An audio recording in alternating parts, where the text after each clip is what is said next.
Mingəçevirdə yanan evin içində qalan azyaşlı xilas edilib. Bu işi yanğın söndürənlər həyata keçiriblər. Hadisə yerində olan əməkdaşlarımız həmin kadrları lent alıblar.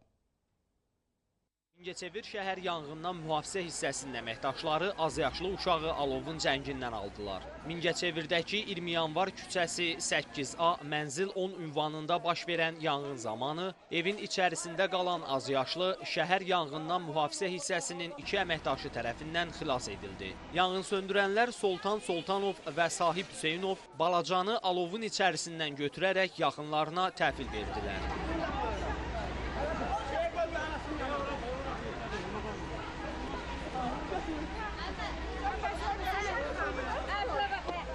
Uşağı götürdük, 5'e qatdıq.